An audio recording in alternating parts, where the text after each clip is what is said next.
ఇంట్లో ఆడవారు వెలుపల ఉన్నప్పుడు పూజ ఎలా చేసుకోవాలి ఒక ప్రశ్న. దీపారాధన ఎలా చేయాలి, అది కూడా అశౌచం ఏదైనా ఇంట్లో ఉంటే ఎలా? మంచిదే. ఆడవారు వెలుపల ఉన్నా పూజ చేసుకోవడానికి అభ్యంతరం అనేటటువంటి ప్రశ్న అసలు ఎక్కడా లేదు. ఎందుకు లేదు అంటే, పూజ అనేటటువంటిది ఎవరు చెయ్యాలి అంటే ఇంటి యజమాని చెయ్యాలి. ధర్మపత్ని సమేతస్య అనుంది కానీ ధర్మపతి సమేతస్య అని ఉండదు సంకల్పం. అంటే దాని అర్థం ఎవరు చెయ్యాలని? యజమాని చెయ్యాలి. యజమాని చేసి, నేను పూజ చేసిన కారణం చేత నా పత్ని బిడ్డలు అందరూ సుఖంగా ఉండాలని యజమాని కోరుకోవాలి. కాబట్టి ఇప్పుడు ఇల్లాలు వెలుపల ఉంటే ఇంట్లో పూజ చేయడానికి అభ్యంతరం ఎక్కడుంది? అభ్యంతరం ఏం లేదు. ఆవిడ వెలుపల ఉంటే ఆవిడ కాదు కదా పూజ చేసేది, మీరు చేసుకోవచ్చు.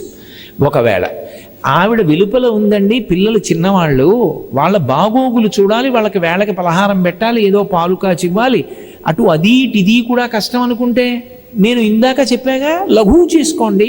ఈశ్వర ఈ 3 రోజులో 4 రోజులో లఘువుగా చేస్తాను పూజ. ఎందుకని అంటే కుటుంబ నిర్వహణ యందు సమయం కొంచెం ఎక్కువ కావలసి వచ్చింది, అందుకని తక్కువ పూజ చేస్తున్నాను, దీన్ని పూర్ణం చేసి నన్ను అనుగ్రహించు అనండి, ఏమీ దోషం రాదు. ఇక ఆమె వెలుపల ఉంటే దీపం పెట్టడానికి అభ్యంతరం ఏముంది? పూజలో అంతర్భాగం దీపం పెట్టడం, పూజ చెయ్యొచ్చు అని నేను చెప్తుంటే దీపం పెట్టడానికి అభ్యంతరం ఏముంది? అభ్యంతరం లేదు. నేను ఇవన్నీ దేన్ని ఆధారం చేసి చెప్తున్నానంటే, ఆవిడ వెలుపల ఉన్నారు అంటే ఆవిడ వేరే కూర్చున్నారు అన్న భావన దృష్టిలో పెట్టుకు చెప్తున్నాను. అలాగే దీపం పెట్టడము అన్న మాట మీద అనేక మంది ప్రశ్న వేశారు. అందులో అన్నీ కలిపి సంగ్రహంగా నేను ఒక మాట చెప్తున్నా, దీపం ఎలా పెట్టాలి అని. దీపం ఎలా పెట్టాలి అన్నది దీపం పెట్టే మంత్రంలో ఉంది. సాధ్యం త్రివర్తి సంయుక్తం, 3 ఒత్తులు వేయాలి పూజ చేసినప్పుడు, 3 జ్యోతులు వెలుగుతూ ఉండాలి పూజ జరుగుతూ ఉండగా. ఇండ్లు వృద్ధిలోకి రావాలి అని యజమాని కోరుకుంటాడు కాబట్టి ఆ 3 జ్యోతులు తూర్పు ముఖంగా వెలుగుతూ ఉండాలి, ఇంకొక ముఖాన్ని చూడకూడదు, తూర్పు ముఖంగా వెలగాలి. 3 జ్యోతులు వెలుగుతున్నప్పుడు దీపం వెలిగించగానే అది మంగళ దీపం, అది ఈశ్వర స్వరూపం. బ్రహ్మ విష్ణు మహేశ్వరులు ఆ దీపాలుగా ఉన్నారు, త్రిమూర్తి ఆత్మకం. ఇక వాళ్ళు 3 తప్ప వేరొకటి లేదు లోకంలో. కాబట్టి అటువంటి దీపపు సమ్మె ఏది ఉందో దాని మీద పసుపు కానీ కుంకం కానీ అక్షతలు కానీ పువ్వు కానీ ఉంచాలి. ఎందుచేత అంటే మంగళ దీపం అంటాం. మంగళ దీపము ఉంటుంది, అమంగళ దీపం అని ఒకటి ఉంటుంది. నేను దాని గురించి ప్రత్యేకంగా చెప్పక్కర్లా. ఎవరైనా వెళ్ళిపోయారనుకోండి, పార్థివ శరీరం ఒక్కటే ఉండకూడదు, అందులో జ్యోతి వెళ్ళిపోయింది. అందుకే ఏం చేస్తారంటే పడుకోబెట్టి తలకట్టున ఓ దీపం పెడతారు, దానికి మట్టి మీద పసుపు కుంకాలు వేయరు, అది అమంగళ దీపం.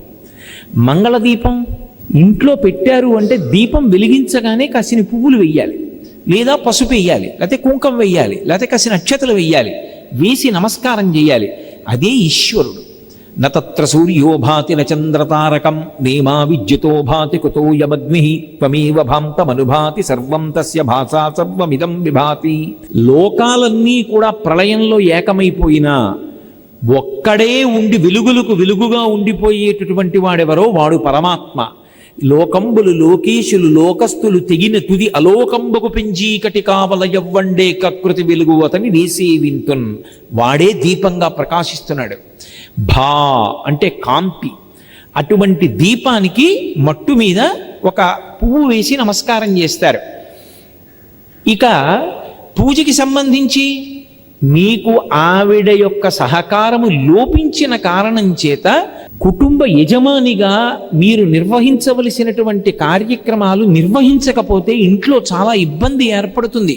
ఏదో పసిపిల్లలు ఉన్నారు, చాలా కష్టం అనుకుంటే లఘువుగా చేసి వెళ్ళిపోవచ్చు.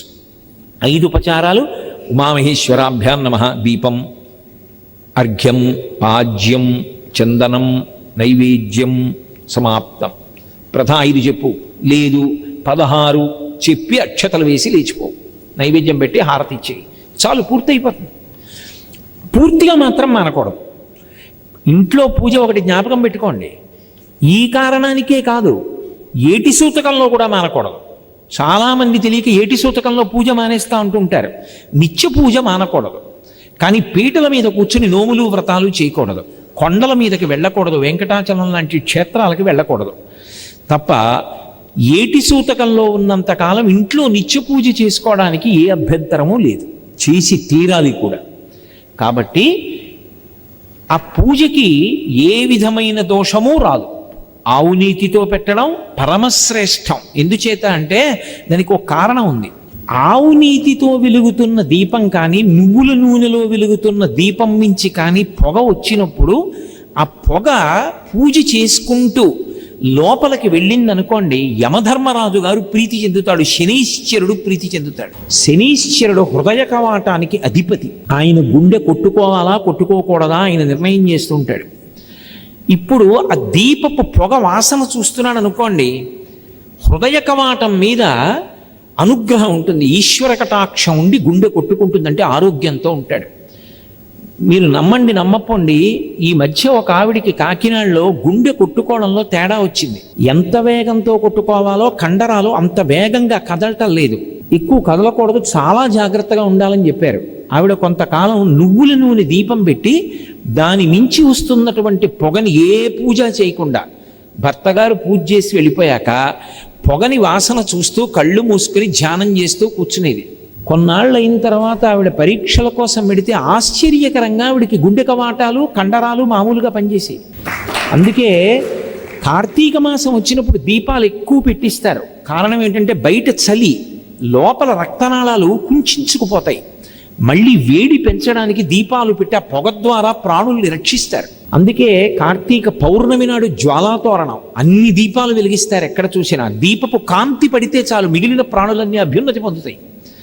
కాబట్టి అసలు ఒక శ్లోకం ఉంది, కీటాపతంగాహమశకాశ్చ విప్రాహ జలే స్థలే ఏ నివసంతి జీవాః దృష్ట్వా ప్రదీపం నచ జన్మభాగినః భవంతి త్వం శపచాహి విప్రాహ. ఆ శ్లోకం చెప్పకుండా కార్తీక పౌర్ణమి నాడు దీపం పెట్టకూడదు, అది చెప్పి దీపం పెట్టాలి అసుర సంధ్య వేళలో. కాబట్టి దీపం అనేటటువంటిది పెట్టడం మన అభ్యున్నతి కొరకు. ఇంట దీపం వెలుగుతోందంటారు అంటే ఇల్లు మంగళప్రదంగా ఉంది అని గుర్తు, ఇల్లు శోభనాలకి శుభాలకి ఆలవాలంగా ఉంది అని గుర్తు. ఆ ఇంట్లో ఊరికి దూరం అండి ఎవరు ఉండరు, కనీసం దీపం పెట్టడం కోసం ఎవరికో ఇచ్చారంటారు. ఇంట దీపం లేకుండా ఎన్ని రోజులు ఉంటుందో ఇల్లు అంత అమంగళకరం. నేను అందుకే పూర్వం ఒక ఆచారం ఉండేది, ఎవరైనా తాళం వేసి ఊరెడుతున్నాడు అనుకోండి, ఇంటి పురోహితుడికి తాళం చెవి ఇచ్చి వెళ్ళేవారు. ఆయన వచ్చి దీపం పెట్టి బెల్లంగడ్డ నైవేద్యం పెట్టి వెళ్ళాలి. ఇంట్లో పరమేశ్వరుడు ఉన్నాడు, సింహాసనంలో ఆయన ఉన్నాడు, తాళం వేసి వెళ్ళిపోతే ఆయనకి అన్నం. ఆ భావన ఉంటే ఆయన ఉన్నాడని గుర్తు. పర్వాలేదండి ఆయనకి లోటు ఏమిటంటే ఆయనే నాకు పెడతాడండి అంటే ఇంకేం పరమేశ్వరుడు. అందుకే బెల్లం ముక్క నైవేద్యం పెట్టి దీపం పెట్టి వెళ్ళేవారు. ఒకవేళ అలా ఏ కారణం చేతనైనా ఇంటి పురోహితుడు వచ్చి కూడా దీపం పెట్టకుండా ఇల్లు సంవత్సరంలో కొన్ని రోజులు తాళం వేసి ఉన్న కారణం చేత అమంగళకరమైనటువంటి స్థితి యజమానికి కలగకుండా దోషాల నివారణ కావాలంటే దానికి శాస్త్రంలో మినహాయింపు కార్తీక పౌర్ణమి నాడు గుత్తి దీపం.